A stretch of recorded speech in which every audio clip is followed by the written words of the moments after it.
Just a couple of guys, a couple of microphones, and a heck of a lot of know. It's Football on the Know with Jim and Joe. What they say, it's not the X's and the O's, it's the Jimmies and the Joes.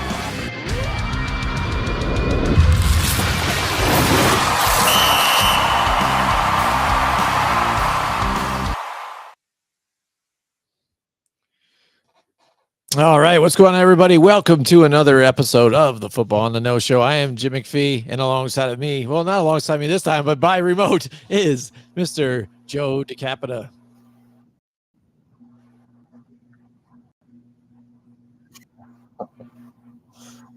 Joe, all right? What's going on, know-it-alls? Welcome back for another edition of Football on the Know Show. Yes. Yes, it's very difficult this time now because we're going remote a little bit, but we're going to work through it. We got a little late start because of it all and stuff, but hey, we couldn't take 2 weeks in a row off, right, Joe? That's right. You can't take 2 weeks off. It's just not good for the fans out there. It's not good for any of that. And if you could do a huge favor for us right now, please head over to YouTube to our channel. Make sure you hit the subscribe button. Make sure you hit the like. Share it. Share the hell out of it, really. All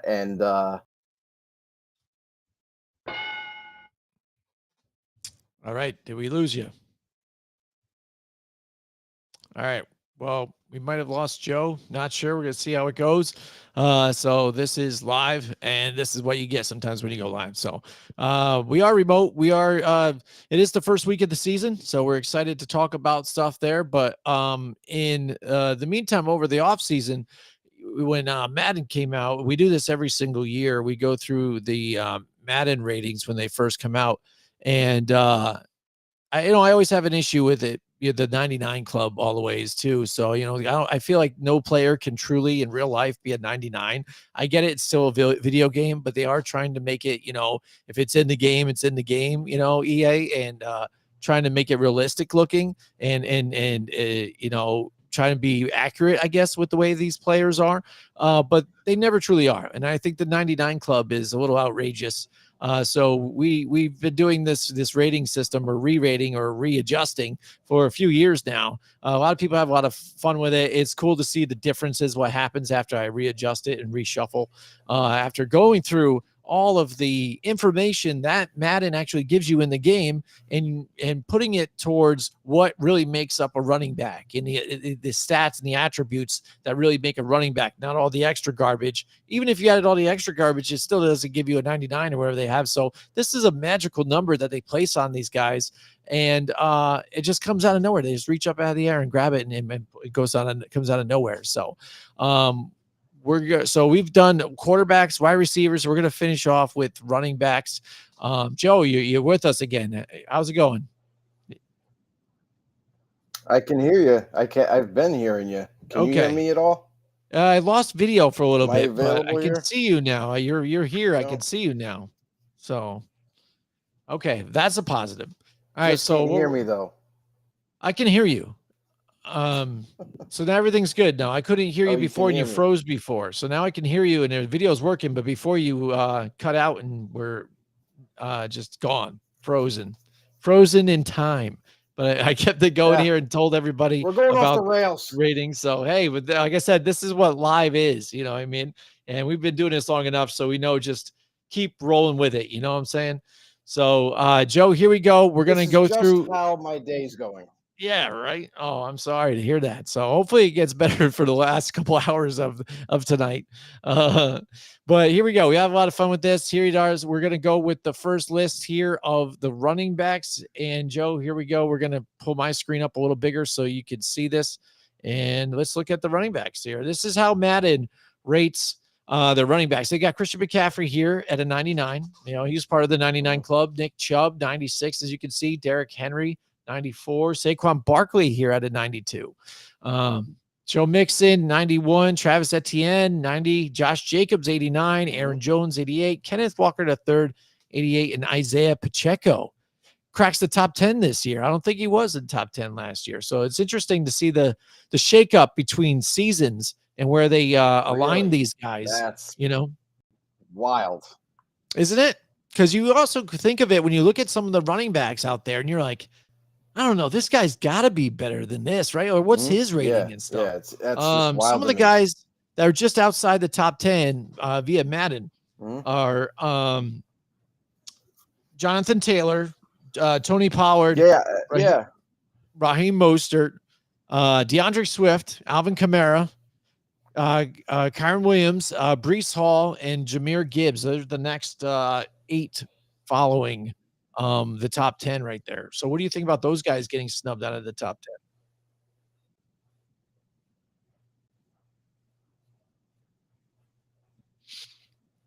All right. Mhm. So all right. So next, let's move on now to the list. Now see You what I know, do. it's one of those things. Like honestly, like with Tony Pollard and what he was able to accomplish last year, like I thought he should be higher up on the list this year. It Mhm. just doesn't make any sense. Yeah, yeah. I mean, and you don't know sometimes. And like I said, sometimes when you um go through the numbers that they give you, like secretly they like some guys by some of the ratings that they give, or they dog them in a certain stat line.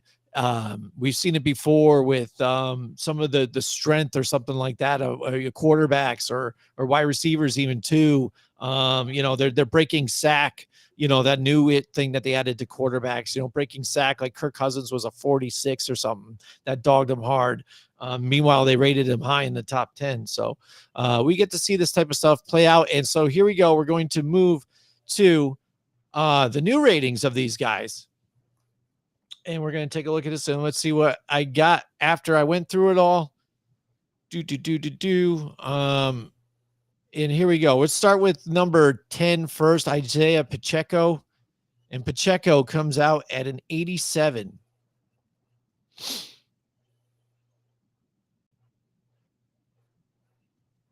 All right. Now coming in at 9 again was Kenneth Walker III, and he's an 88. So again, look at him before. He matches an 88. Pacheco was an 87 before. So these two guys now so far have pretty much landed right where they were before. So they haven't really moved at all. So next up, let's look at 8th position, and that's Aaron Jones. He is an 88, and he stays the same as well. So what's funny here that you don't really notice that much, I haven't noticed before with the wide receivers and the quarterbacks, not a lot of movement. A lot of people that seems like they kind of hit the nail on the, the head on the nail here with the hammer. But it seems like they got it right here. At least with their numbers lining up to what their overall rating is. So that's interesting to see here with running backs. But maybe with running backs, there's not a whole lot to really debate and a lot of movement altogether anyways. That would make a difference here. So Joe, we got you back. Are you okay over there? Yeah, can you hear me now? Yes. All right. So big thing is for everybody out there, don't use your computer for this. Use I the switched phones. to my cell phone. It seems to be working much better. There you go. Freaking So technology. All right, yeah. so far I've shown here, as you can see on the screen, these are the last 3 guys here, and they have the exact same numbers so far. Hmm. After crunching the numbers, nothing has changed. And I find Right. it interesting here with the running backs that happened, but you saw with quarterbacks and the wide receivers that you didn't get a lot of movement before. You got a certain Right. amount of movement before. Right. Right. Yeah, and that's the thing too is you're going to see a little bit of movement whenever we do these re-rankings. There's a little bit of skewed points that change and that sort of thing. So that's what you're seeing. All right, next up here, Josh Jacobs. He was an 89 before. He's an 89 now. I think you're going to see the real difference once you get starting towards the top 5, and that's usually when you see that happen. All right, Yeah. Yeah. For sure. next up, we've got Travis Etienne. He was a 90 before. All right, Hmm. and now here he is here, and he is an 86. He is now an 86. So he dropped significantly from a 90 that they rated him. And with the Hmm. numbers that they given us, show Etienne at an 86, which for me, in my opinion, I think that's more down to earth when you think of Travis Etienne. Yeah. Yeah. And that's the thing too is I know they utilize injuries to kind of finalize these rankings and stuff like that, but like Travis Etienne, very good player, but is often injured, and it makes you kind of wonder just how good this guy could actually be if he stayed healthy, because we've seen him catch the football in the backfield. We've seen him make some big time highlight plays, but yet we still haven't seen a whole entire season from this kid. Like, so 80, in the mid 80s, that kind of makes sense to me, but I'm sure he could be in the 90s if he stayed healthy. Mm-hmm. All right, now here we are getting into the top 5 of the Madden 25 running back re-ratings here, readjustments, and here they go, top 5. Joe Mixon, 89. So 89, he drops from a 91 to an 89. Okay. All right, and Saquon Barkley is next. Saquon was a 92, and he is now a 90. All right. Yep. And you see too that these numbers are more down to earth. They're not fluctuating. One's ridiculously good and the other a couple ticks off. They're all within one. Right. As you move up, All right. So next we've got at number 3, Derrick Henry. He is now a 90 after being a 94. Okay. All right. Number 2 was Nick Chubb. Nick Chubb was a 96, and he is now a 90. So there we go. We've got a few different 90s here. And when I rank them, you'll see a bit of a difference here between a lot of these numbers with the same number and the same values is I did all the way down to the thousandths of a decimal. So whoever had the better, numbers between there, that's who bumped up and things like that. So you saw the difference there. All right. So finally here, our number 1 guy, the guy that's in the 99 club, Mr. Christian McCaffrey. He is now in 89. Wow. Oh, man. That's a lot right there. Right? That's a lot. That is a 10-point sway, Joe. I don't think I've ever seen that before, especially from a number 1. You know what I mean? A number 1 guy in the list, a guy of a 99 club. A 99 club dude dropping down to an 89. Geez, that's sacrilegious right there. That can't happen.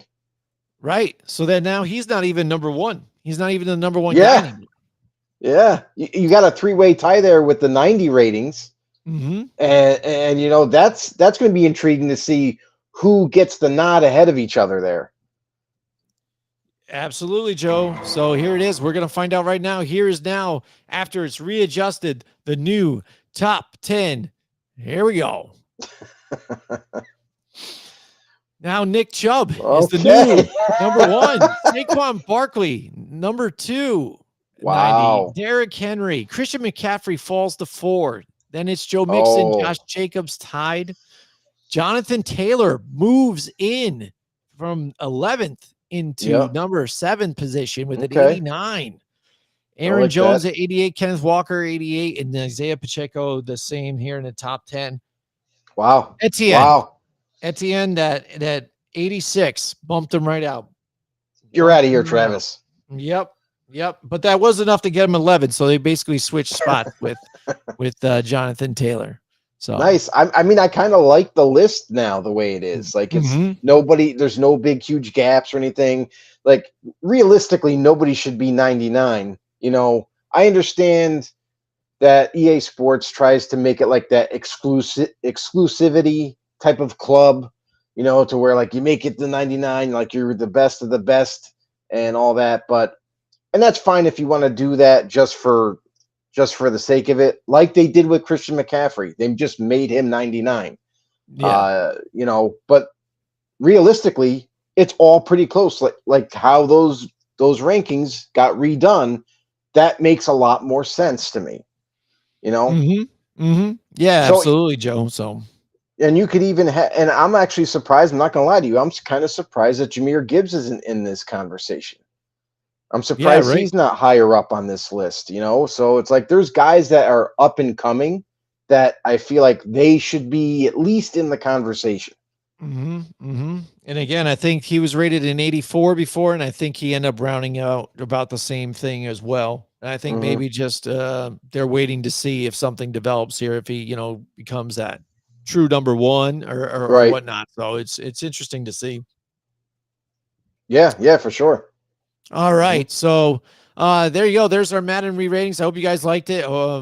Make sure you guys check it out. If you missed it before, you can check it out on our YouTube page, Football on the No Show, and anywhere you can get your podcast, and also on Twitter too. We're on FB_no too, and we'll probably post it up there too as well.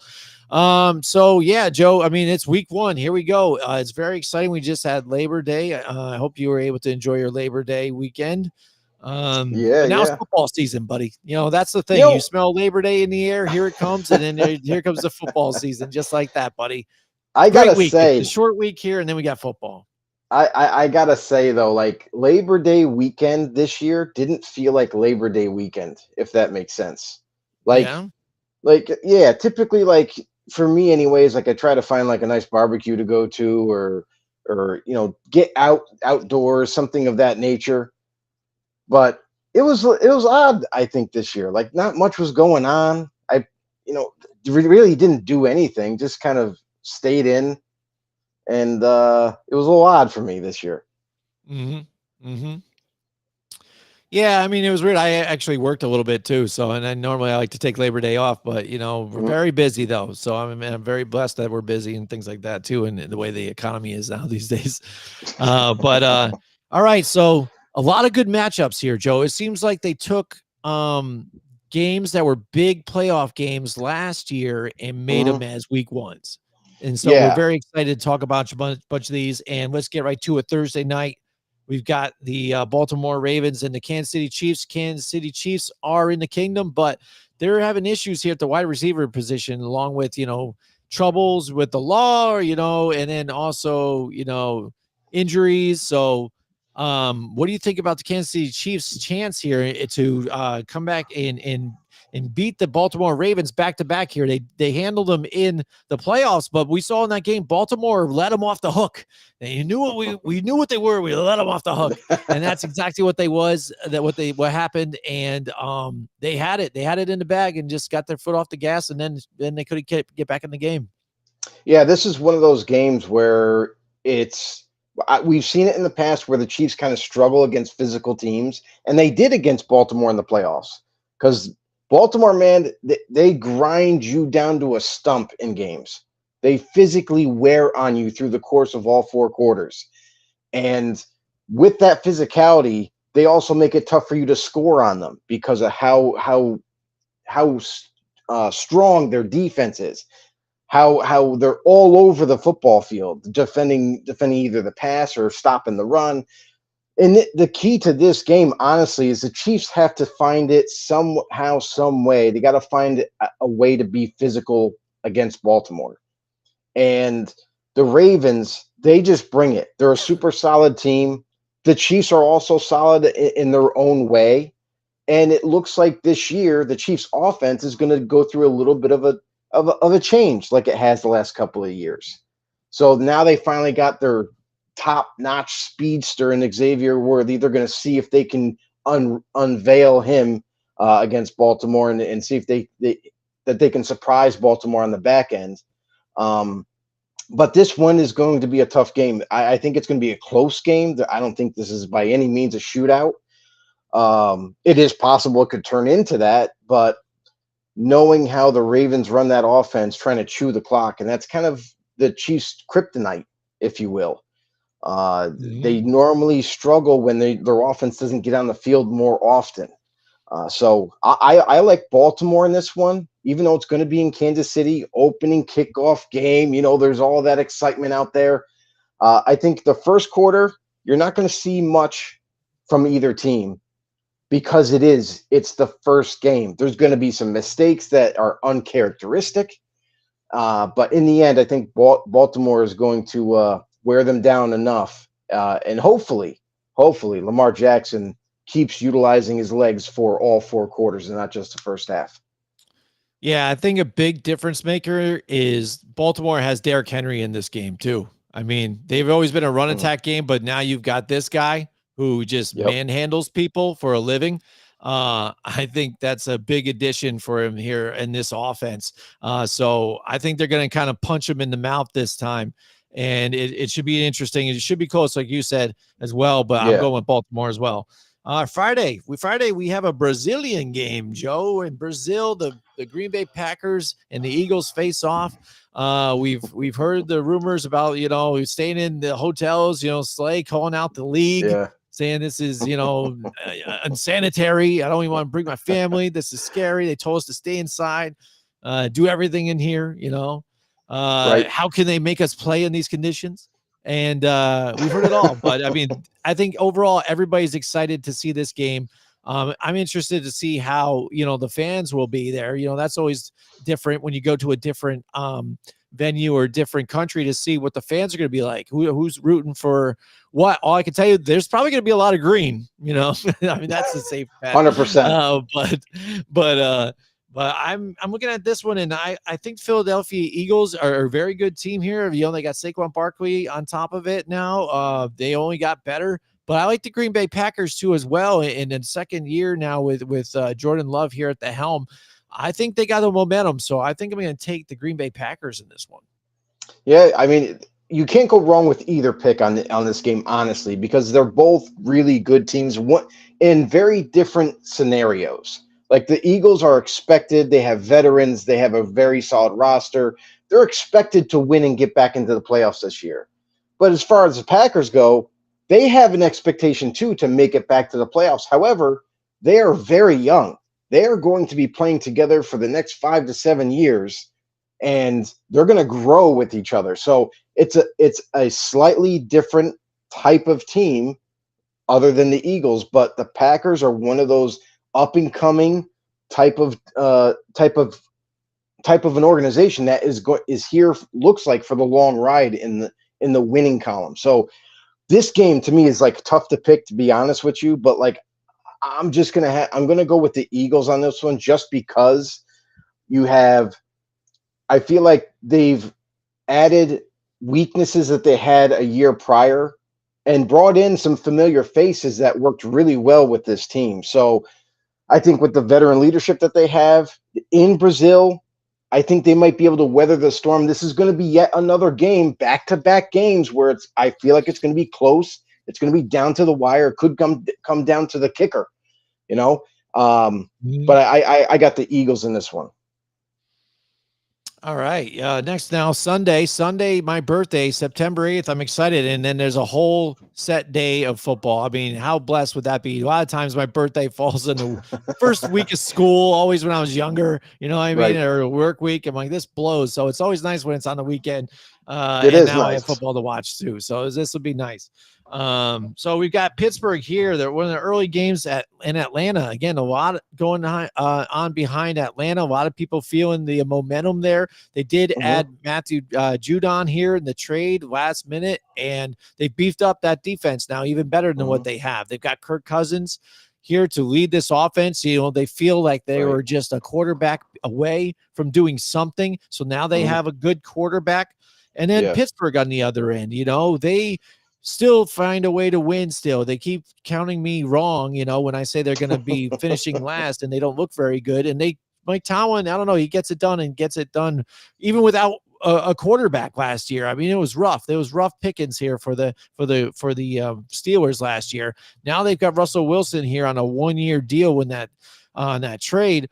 Name the starter. Some people still questioning that, or if we will see Justin Fields, but I think, we knew it was going to be Russell Wilson this whole time, and he's still, for some reason, has to prove himself, even though last year he put up some really good numbers. Yeah, this is a Steelers team that is different, and especially at the quarterback room. We all know that. Russell Wilson, a proven veteran, last year had a really good year, got jettisoned out of Denver, finds himself in Pittsburgh, and has some new toys to play with. George Pickens most likely going to be his favorite target. And he has guys like Pat Freiermuth at tight end, and they got a nice kind of like dual running back situation there in Pittsburgh. And then you look at the Falcons. You just brought up a few of the players that are going to be there. Kirk Cousins, obviously the new quarterback. And I gotta love that situation for Kirk. He didn't just go to a team where like, oh, I'm going to start here, so that's why I'm going here. He actually, I think he played it very well in the offseason, ends up in Atlanta, and now you have young talent with Drake London, and Bijan Robinson in the backfield and Kyle Pitts at tight end, amongst others. So, in this defense that Atlanta has, they added Justin Simmons to help Mhm. lock up that safety department. And I'm telling you right now, we could be seeing this year the Falcons going from kind of like the middle range of a top defense to now they could jettison right up to like maybe in the top 7. So I like the Falcons this week. I like the Steelers too, but I'm gonna have to go with the Falcons because they're opening up at home, and you have all this hype and all this excitement. You gotta capitalize on it and start the season right. Yeah, I agree with you too. I think I'm really feeling the momentum, and I think Atlanta plays better here at home. That Pittsburgh defense still going to be pretty tough, but I'm going to go with the Falcons as well. The Arizona Cardinals now are going to Buffalo and to play the Buffalo Bills, and the Buffalo Bills are going to be without Stephon Diggs now, so it's time to see what Josh Allen does without that target here. But we saw last year, you know, Shakir was a big part of this. Dalton Kincaid. I mean, these weapons are still there too, and that's what he relied on a lot in a lot of those games when even Stephon Diggs was getting doubled or whatnot. So they were still getting it done. The Arizona Cardinals without Kyler Murray for most of the year. When they did get him back, they started to turn some things around. But if you look at that depth chart from front to back, it's pretty rough here. So, I mean, I think they're kind of in a, you know, with a new regime there and everything, kind of just let's restart and get going and see what we got here. And I think that's where they are. And I think it's the total opposite where Buffalo is. So Buffalo at home, circle the wagon. It's going to be tough there. Everybody's going to be excited here. I'm taking the Buffalo Bills on an easy one here. Yeah, you mentioned the roster for the Cardinals. Like literally, you look at their roster. If anybody was to go take a peek at that depth chart, there's only going to be a couple names that you really recognize that are going to be solid and really good players on the defensive side is Buda Baker and Zaven Collins. After that, you got a lot of guys that are just kind of plug and play. They're filling them in there just to have a defense. And then on the offensive side, you got Kyler Murray and Marvin Harrison Jr. Everybody knows him now. And of course, you got your running backs and James Conner and now the rookie Trey Benson. That's all well and good. But who else do they got? It seems like that's it. Like they're hoping maybe Greg Dortch or someone like that can step up in a big way. But man, I think roster-wise, the Cardinals are in for a very long season. I don't see them winning many games. And to have your first week to go up against the Buffalo Bills, who are itching and hoping to claw their way back to win the division again, this is not a good starting point for the Cardinals. I got the Bills all day long. All right. Next up, we've got the Tennessee Titans and the Chicago Bears, the team that everybody's ready to jump on that bandwagon right now. I think mainly Bears fans are just always there, and they're just desperate for something because, again, so many times this offseason, we stated that, you know, when was the last time they actually had a true, starting Right. franchise quarterback? You know, you go back to Jim McMahon, you know, I mean, back when they won in '85. So, it's been a rough time for them. So they're excited to have Caleb Williams here. They got some weapons here as well. That defense looking to improve. And the Tennessee Titans, they've gotten better too. I mean, before it was just DeAndre Hopkins and Treylon Burks. Now you've got Calvin Ridley there, Tyler Boyd, and Tony Pollard's there as well. So they've made some additions here on the offensive side to help Will Levis here in another season. Second one coming, which I'm really excited to see something here with these guys and Will Levis. So I think he's only getting started. So I think this is going to be a really close matchup. I would like to go, you know what, because they are at home, and I'm gonna probably just rely on that. I'm gonna side with the Bears for right now. Let's see what happens. Yeah, here's the thing: is like you mentioned the Tennessee and what Will Levis was able to accomplish last season. You know, when he got his opportunity, and he actually had a couple of games that were like out of this world. Like he played so well in a couple of games where it was like, wow, rookie sensation much. But then he got injured, missed some time, and now we're fast forwarding into this season where last season you were basically handing the ball off a lot. This season, it looks like they have added weapons, just like you mentioned. They shored up that offensive line a little bit more, and you have Will Levis in a full offseason as the starter, developing in front of their eyes, and if he can come close to anything like those couple of games he had last year, this offense is going to soar. I think that they're going to hit the ground running in week 1. Yes, they're playing the Bears. Yes, the Bears have a really good defense, and they've added any kind of weakness that they had, they've added to that. Jim, I agree. Like Caleb Williams, he's the hype. He's what everybody's excited about, and they should. And I'm not trying to take anything away from him. Chicago Bears fans should be excited. Finally, get another opportunity to see maybe if this quarterback pans out. I'm not the biggest fan of him. Maybe he proves me wrong this year, but I think he's going to struggle a little bit. And I think it starts week 1 with a tough Titans defense that he's going to have to deal with. I'm not excited about him as a quarterback for Chicago. Maybe he proves me wrong in week 1, but I'm going to go with the team that is more apt in my eyes to win the game. I'm going to go with the Titans. All right. We've got Mike Tackett is in with the house tonight. Hashtag know-it-alls. What's going on, Mike? Hey, there he is. He says, is Anthony Richardson the real deal or just a fragile athlete? Well, here's the thing is we don't know. Like, there's not enough evidence. We only seen him in a few games.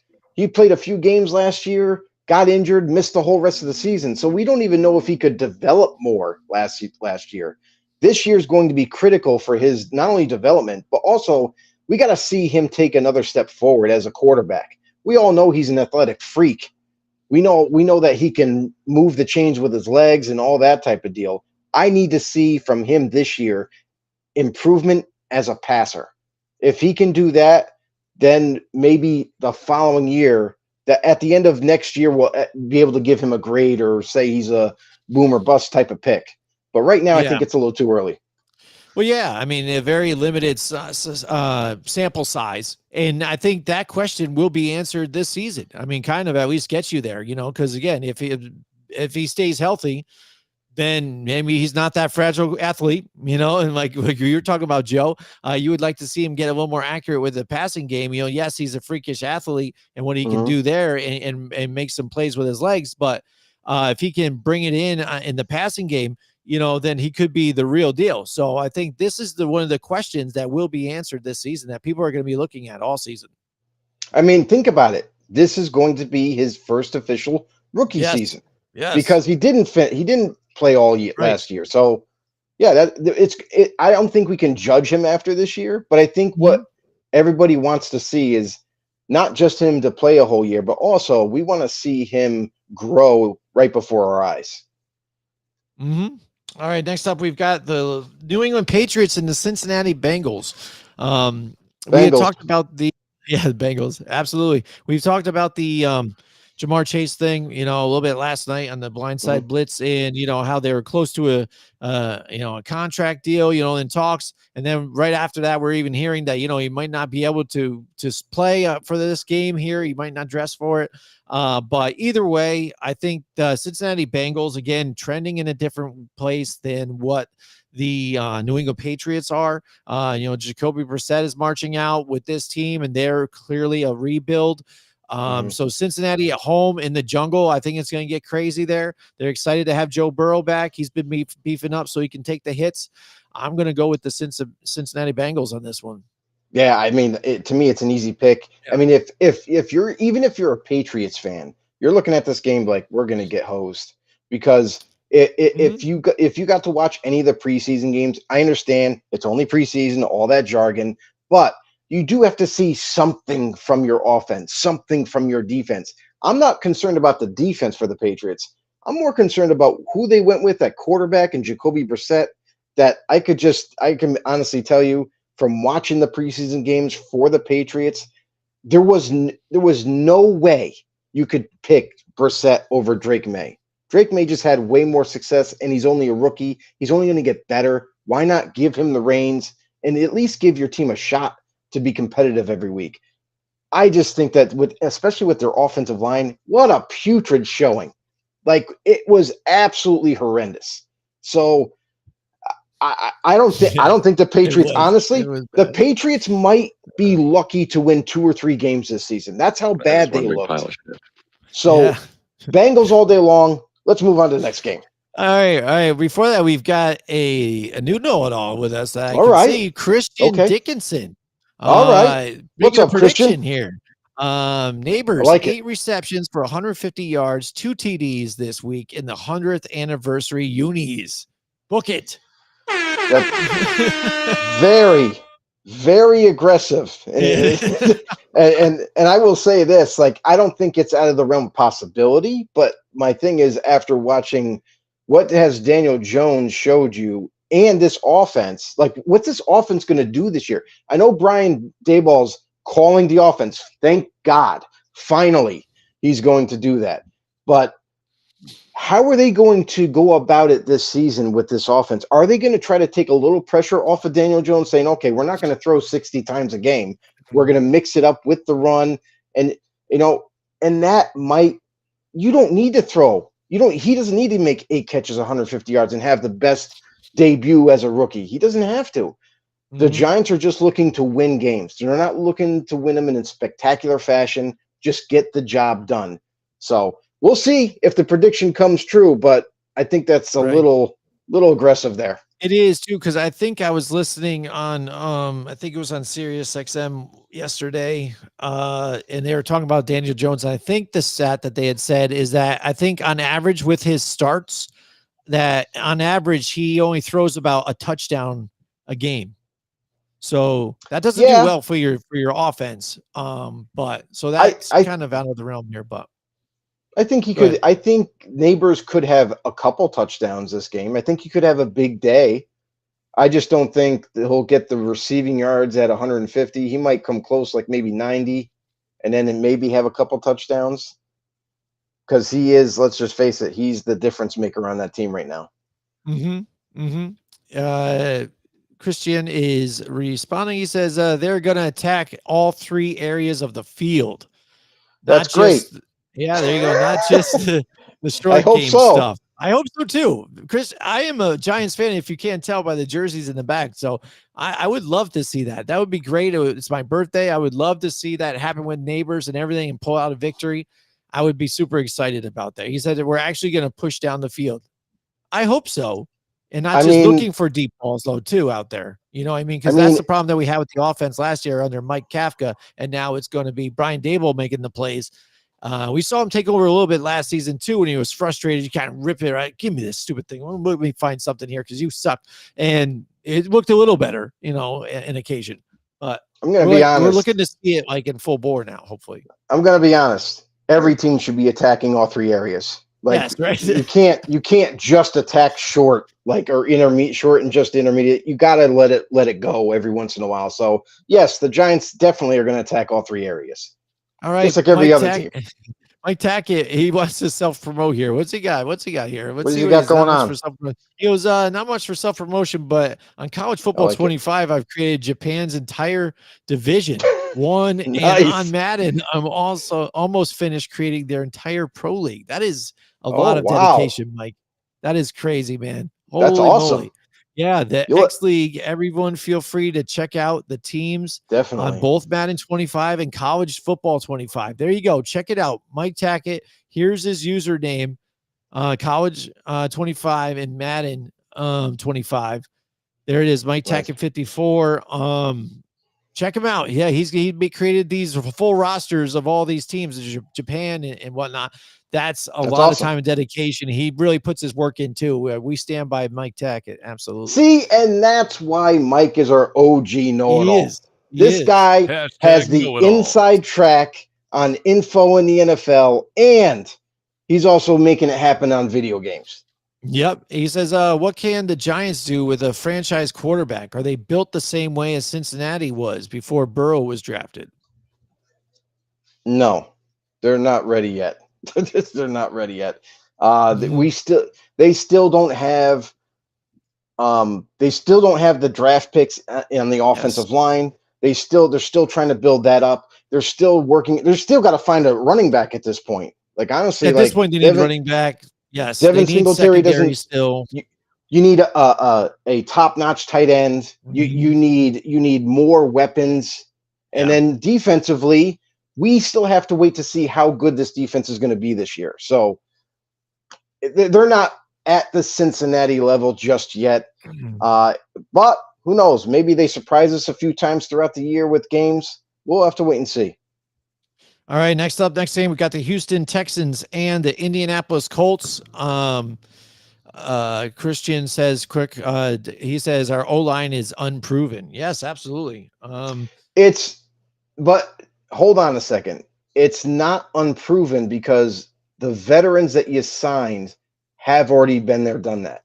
Oh yeah, some They've of them. you, Yes, yeah, you right, already right, right, know what they can do. right. You know what Andrew Thomas can do. You Hmm. know what Jermaine Illuminor can do. Like Hmm. there's guys that are already on that offensive line that are proven commodities that are going to hold it down for you.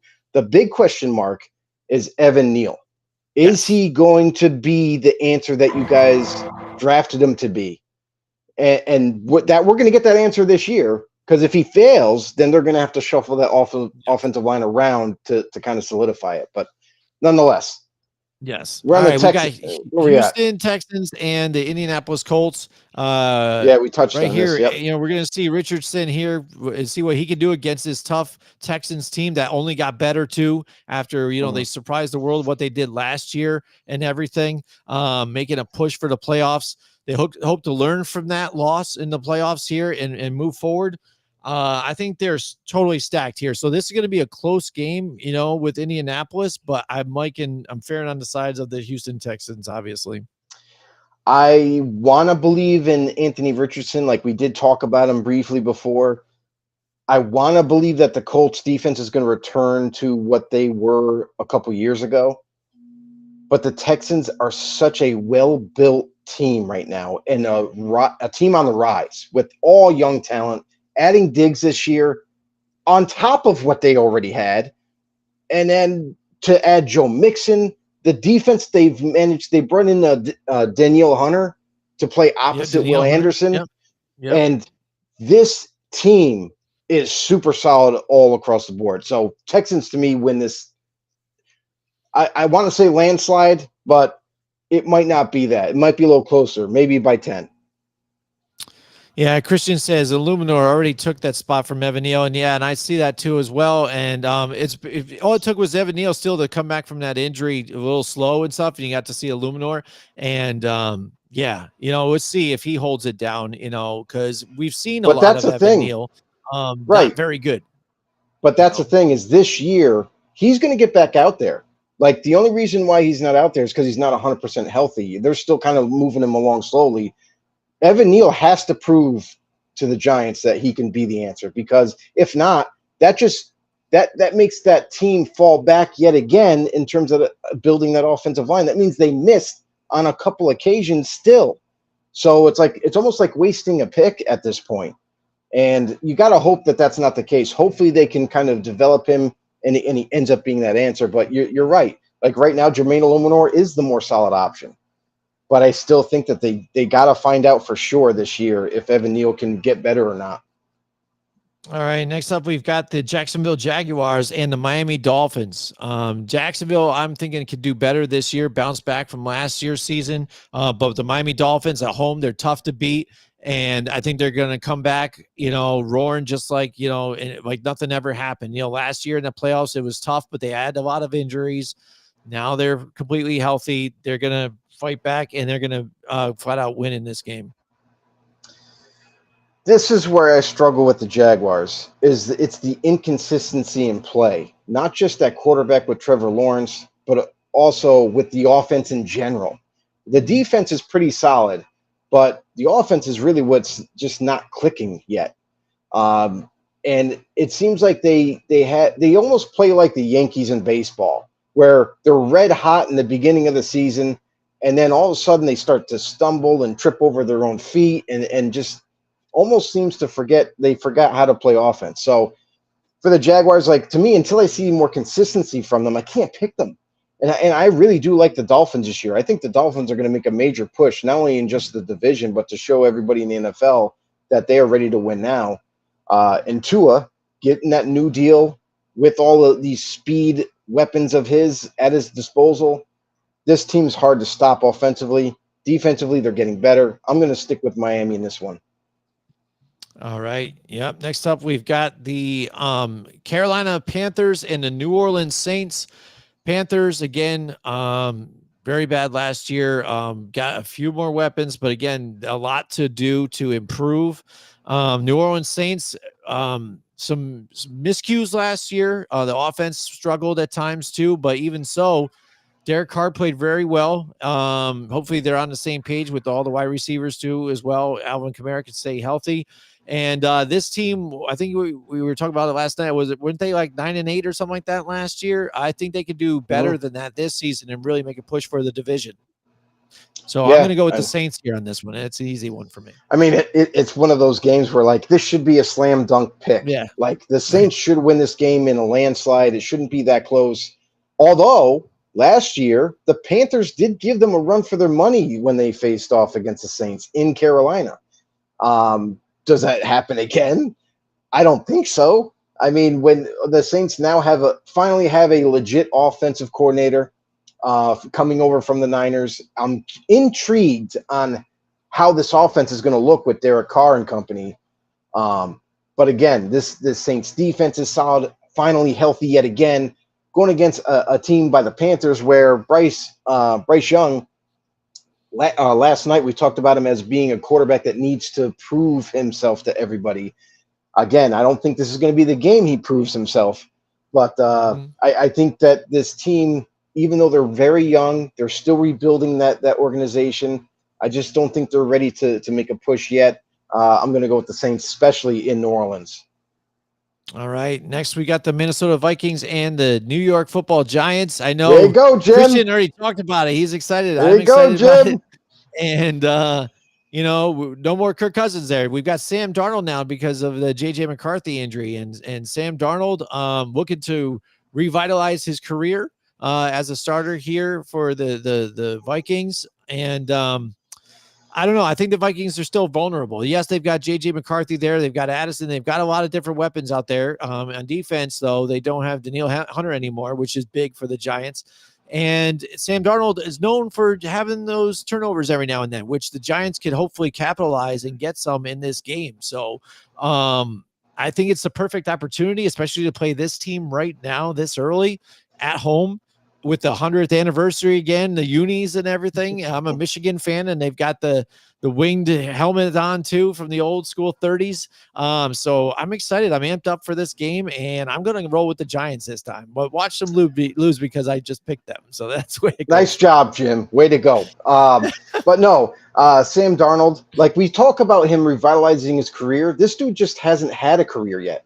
Like this guy's been in the league, hasn't been instilled with confidence by any coaching staff that he's had until now, and honestly just hasn't been given a legitimate shot with a team already built around him, and now he finds his way to Minnesota with Kevin O'Connell, who has all the confidence in the world with Sam, and has told media that he thinks this guy fits his offense to a T and is going to execute, and they're going to be able to win with him. And he said he made no qualms about it. He just came out and said, listen, you guys are all going to be surprised during the season on how well Darnold's going to play. You can keep dogging him all you want, but he's going to surprise everybody. So, and we talk about the defense for the Vikings too, about how, well, they lost Daniel Hunter. What are they doing? Well, in free agency, they signed Jonathan Ballard, who was going to play that defensive end, like more of a bigger style, basically just a big body to play DN so no one can run on the side. We also talk about Jonathan Grenard, who came over from Houston, had a phenomenal year last year, had double-digit sacks, was killing it for the Texans. He finds himself there. So they ended up replacing Hunter with Jonathan Grenard, a young up-and-coming player. So I don't have as many question marks about the defense. I think the defense got better than last year. And then as far as the offense goes, like you mentioned it, Jim, what some people kind of overlook about the Vikings is they see all the weapons and they see all the glam around there, right? And they also got Aaron Jones this year. But that offensive line is actually pretty solid. They locked up a couple of those offensive linemen this offseason to keep them in-house, don't want to lose them. Look for the Minnesota team to kind of make a little bit of a splash this year. I am going to go with the Vikings in this one. The Giants, I still have to see what they are. I just don't know how this offense is going to be. The defense is in question. Obviously, it's a new defensive scheme. So, but they have the pass rushers. You know, they got Brian Burns. They got Thibodeau on the other side. And they got the best, one of the best D tackles in the game in the middle. So, I mean, I got to see more from the Giants this year, but I'm going to go with Minnesota in week 1. All right. We got the Vegas Raiders and the Los Angeles Chargers here. Jim Harbaugh's Chargers. Again, going to be heavy in the run, but they have Justin Herbert too as well. But again, I'm worried about the weapons now that they don't have any longer. Even though they did, draft one, which is exciting.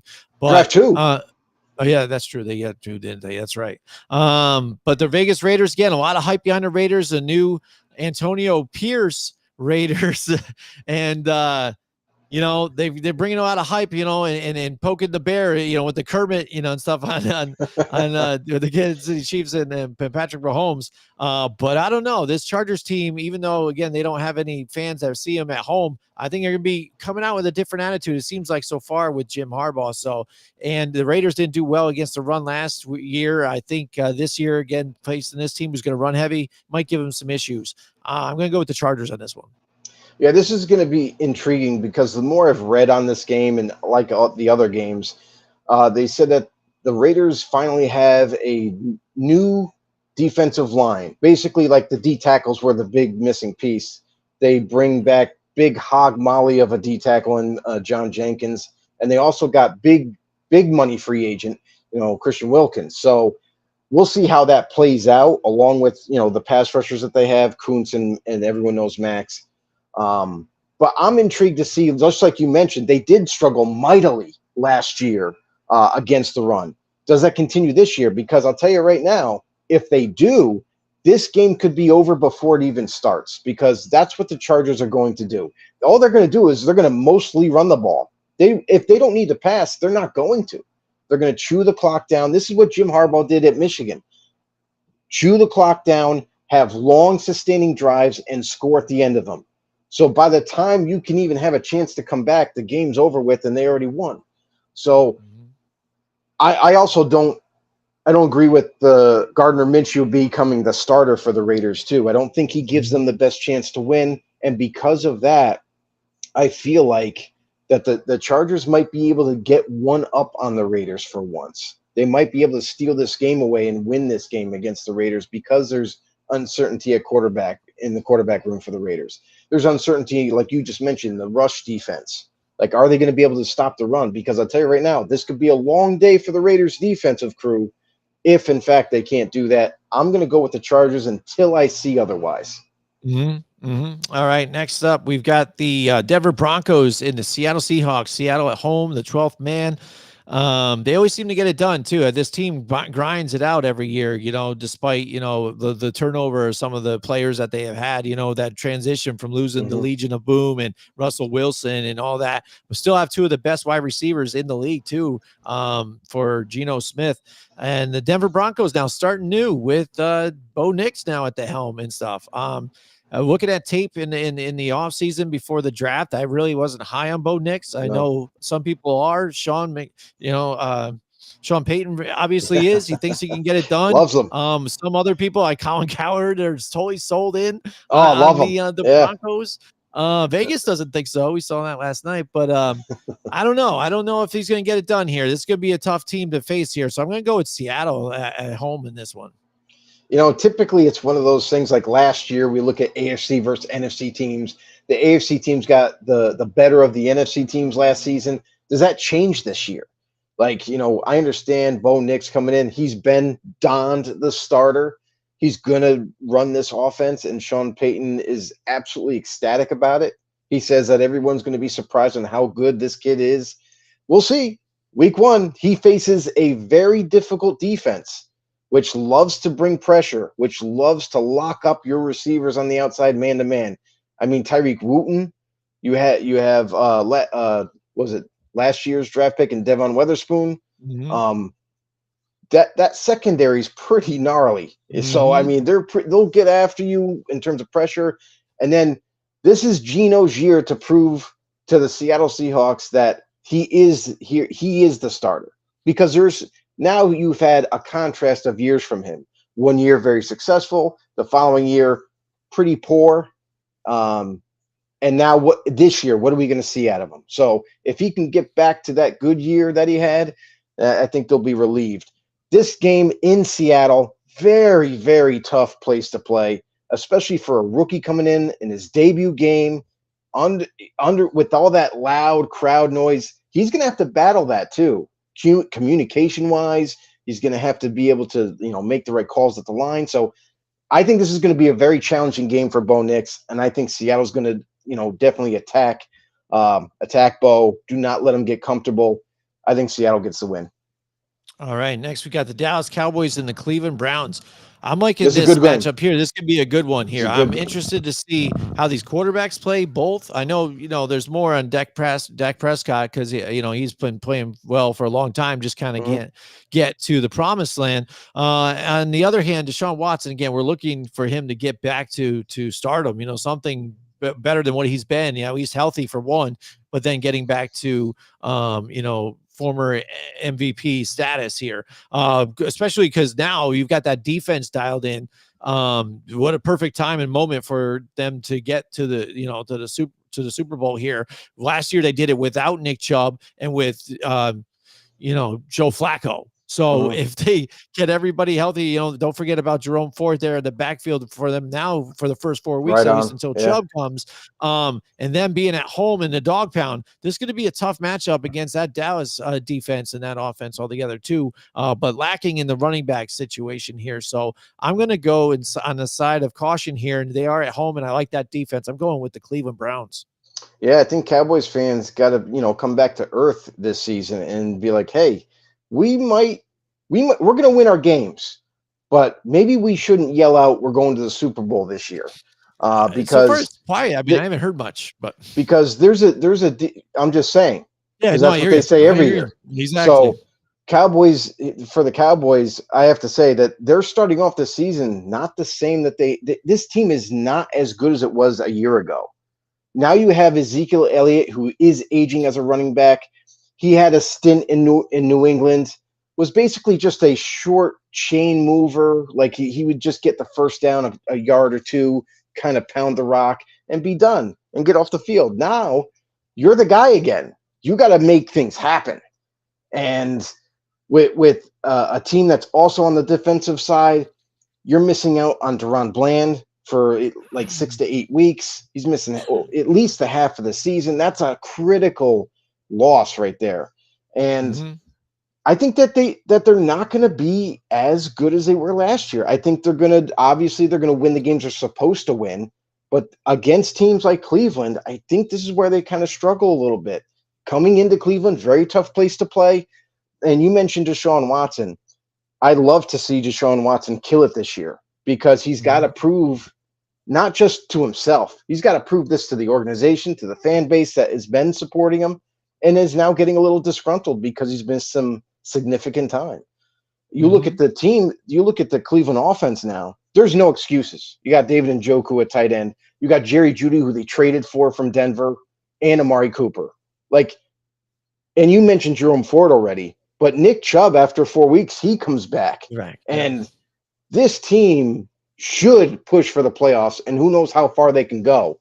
But I think it starts here in week 1, where you have to take advantage of the Cowboys coming into your home. And I think the Browns do it. All right. Next, we've got the Washington Commanders and the Tampa Bay Buccaneers. Tampa at home. Again, hopefully for them, they can bounce back and come back from what they started last year. Baker Mayfield played very well, got himself a new deal. And Washington, Jaden Daniels right there looks pretty good in the preseason. here. He is named the starter, so they're gonna move forward. They've got some more weapons right there with Terry McLaurin as well. Brian Robinson in the back. So and this defense is going to get done here under Dan Quinn too. So this is an exciting team to see what they're going to do this upcoming season on the defensive side, plus that offense here. So I think this could be a really close game. I'm going to err to, again, caution here. Tampa at home, Mike Evans and Baker Mayfield connect. I'm going to go with the Tampa Bay Buccaneers on this one. Yeah, I like Baker Mayfield. I'm rooting for Baker Mayfield. I've been a fan of his, but something's different in the air in Tampa Bay. Like they lose their offensive coordinator. I wonder how that's going to affect Baker Mayfield. I wonder how that's going to affect the offense for the Buccaneers. Like, how different is it going to be? Is it going to be similar? So there's a little bit of change in the coaching staff for them. And then I'm not really worried about their defense. However, their front four is different. They don't have the same pass rushers they did, and honestly, underwhelming pass rushers from last year. So Vita Vea can't do everything on the defensive line. And as far as going back to their offense for Tampa, coaching alone, question mark. Don't know how this offense is going to still run. But by all accounts, if you ask the Tampa Bay players, they're like, hey, you better count on us. We're going to prove to everybody that we're going to take this division back. So that all being said, then you look at Washington with the rookie, Jaden Daniels, who I'm a huge fan of Jaden Daniels. I think he's going to be the difference maker that Washington has been waiting for. Not only a guy that can make all the throws, but also he can beat you with his legs, just much like a Lamar Jackson. In a team that has greatly improved in one offseason. They've brought in some veterans that are proven commodities on the offensive line. And obviously everybody knows Scary Terry. They got some other receivers like De'Ami Brown, who's done well for them over the couple years. And then their defense is changed. They have Dan Quinn, who honestly is a really good defensive coordinator. I'm curious to see him taking this head coaching job, how much that's going to affect how often he's involved with the defense. But man, on paper, they got some studs on this team. So I'm going to roll with the dice here. I'm going to go with Washington in their debut game with the rookie quarterback to pull off the win.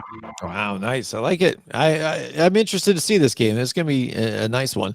Frank Ball's in the house. He says, keep up the good work, boys. Thank you. Appreciate it, Frank. Thank you, Frank. Yes, we're trying. We definitely do. We're going through technical things tonight and stuff, but we're making it happen. Terrible. All right, so we got a couple more games, and then we're going to roll out. We definitely thank everybody for joining us tonight and fighting through. All right, we've got finally here the Sunday night game, which is a good matchup too. Like I talked about before we started looking at the really good matchup. Playoff games from last year and now the first week here, and we're looking at the Rams and the Detroit Lions. A lot of emotions last year in the playoffs. Jared Goff and the Lions were able to take down the Rams, and again, he gets the game ball. And here you are, good enough for Detroit. All this stuff. So now we get to see 2.0. Here we go. And number 2, they duke it out here, and will Matthew Stafford now come back and get the next punch back at these guys? But Detroit, that place is a believer town now. They love their Lions. Everybody's all in. The team looks great. Amon-Ra St. Brown, outstanding. Jameson Williams, out there. Hopefully he can step up to be a little more involved in the offense. But that defense too, I think, they've been getting pressures, but I'd like to see turn it into some more sacks and things like that and actually get there. Then they're difference makers. But Detroit, again, like I said, they're going to be amped up. They're at home. It's going to be a tough game back and forth, but I'm going to go with the Lions in this one. Yeah, and this is going to be the first year Jameson Williams gets a starting position. Guy's been banged up over the years. Last year, I feel like they were just kind of taking it. They were being very careful with him. They didn't want him to re-injure anything or get injured again. So you didn't see him in that full capacity. Now, no more training wheels. Jameson's going to be out there with Amon-Ra, and I think they're going to be a very tough tandem to deal with week in and week out. My thing is, what I was noticing about their depth chart is the fact that there's not any depth after them. So if any one of these starters get hurt, they're going to be dipping into the free agency wire here to try to pick up another receiver. Maybe they do that before we even get to week one's kickoff. But that being said, like their offense, we've all seen it. It was impressive. Jared Goff had a stellar year. Jahmyr Gibbs, an ascending player for them, is going to do well for them this year, as well as Sam Laporta. The defense, though, has been the question mark, right? Their secondary's been weak. What are they doing? The draft comes. They were able to obtain Terrion Arnold in the draft, an excellent selection, a guy who should be there for the next 10 years to lock up that side of the ball. And they also signed in free agency Carlton Davis. If anybody remembers, Carlton Davis used to be the Tampa Bay Buccaneers starting corner and did very well down there. Now he's a Detroit Lion. I think the secondary overall is going to exceed expectations in a sense, but the one guy that I need to see stay healthy is Brian Branch, a guy who was drafted in 23, shows he's a highlight player. Like he just makes plays all over the football field, whether it be a pick, an excellent tackle. Yeah, I mean, the guy is a very good young player. And then a couple of new additions now for the defensive line. Everybody's always saying, well, Aiden Hutchinson's getting double teamed too much. We need someone on the opposite side. They signed Marcus Davenport, formerly of the Vikings, formerly of the Saints. He's going to add that pass rushing prowess on the opposite side, along with a little bit of an aged veteran in DJ Reader at D tackle, which is a much needed position for them. So they did, look at the weaknesses that they had and added to them. I'm curious to see. Hopefully it meshes out well for them. If it does, and this defense does end up playing better, the Lions team from last year, it just got way better. So that all being said, and I didn't even talk much about the Rams, but the Rams defense, very young and up and coming, good, solid team. Their offense, we know their weapons. We know Puka Nacua and Cooper Kupp and all them. But I'll tell you right now, Detroit is going to we saw them make a statement last year. Like, I feel like this year, it might be their year. So I'm going to go with Detroit to get the win. Yeah, I mean, they let them off. They let the 49ers off the hook in the last game. Yeah. Too. They were there. They had it. Again, all the momentum was there, and it's Right tails on, in yeah. two different halves. So hopefully they learned from that. So, all right, Then finally here now, the Monday Night Football game, September 9th, the Jets and the San Francisco 49ers. Vegas has the Jets at a high win percentage here, so they really see them contending for the division and high in the playoffs. And I'm bet they're banking just because of a healthy Aaron Rodgers. Hopefully, you can get it done. That's here. definitely That defense a big part is of a it. top 5 defense. So is the 49ers too. I mean, they're there, so the defense are going to come to play. You know about the weapons here in San Francisco, what they've got with Brock Purdy. So for me, the Jets, this is like a test. See how good they really can be against this team, who is now the reigning NFC champion. So you want to be the best. You got to beat the best. And it starts here. So Monday night, under the lights, Aaron Rodgers, here it is. It's going to be a tough battle, but I think it would be a close defensive battle here. I'm going to go with the 49ers, though, just at home, because they have a really good record at home, too, as well. They do. And both teams are in a different, I should say, like they're in a different spot than each other, because Jets are still trying to prove that they are a contender this year because they have Rodgers, because they have the weapons that they have. But the Niners, which is interesting, and nobody's bringing this up, Jim, is the fact that the Niners defensive line is nothing like it used to be. Eric Armstead moved on. A little bit of turnaround there. Javon Kinlaw's gone. Chase Young is now gone. And what did they replace him with? They replaced him with guys that typically aren't the best D tackles. A guy that by the name of Leonard Floyd. And you have, obviously, everyone knows Nick Bosa, but honestly, Nick Bosa, he's going to be double teamed every week, at least. Like, there's no other threat now on that D line. So I wonder how good this Niners defense is going to be this year. And then that being said, the Jets, we already know that defense is top 5. That's a super solid defense. You couple that with Rodgers, that gives them a legit shot to even win this game. So I love the Jets' chances, honestly. I really do. But I got to say, like, the Niners, to me, this is a game that I feel like is going to be closer than people think, but I think the Niners edge them out. And that's what I'll say. But I would not be shocked also if the Jets kind of pull a surprise win in most people's eyes. Mm-hmm. Yep. I see it there too as well. I'm excited for that one. It's gonna be a great one. Week 1's here, Joe. It has arrived. Oh, I'm excited finally. to watch it. Yeah. So here we go. It's gonna be a long season and winter for us too. We're gonna be very busy. We're gonna be up and around, visiting places too. So keep on notice here. So in order to do that, you guys got to follow our socials. You got to watch us on YouTube, Football on the Know Show. Hit the subscribe button, notification bell, let you know whenever we go live too. And then also on Twitter too. You know, if you want information about Twitter and everything that we follow too, and then also things where we might be FB_know there on not Twitter, on X. I'm sorry. And then also join our Facebook group. We're up to almost 900 again, bouncing back. So join the Facebook group, getting to know there too, because we also share articles there too as well, and also when we go live too, if you like Facebook. So. All right. Thank you so much for joining us tonight. I know we had some technical difficulties, but we made it through it. Yeah. We had to because it's week 1. Frank Ball is following. Thank you so much, brother. We appreciate you, bro. And we will see you next week, hopefully together in the studio and everything with some advancements we're trying to do here.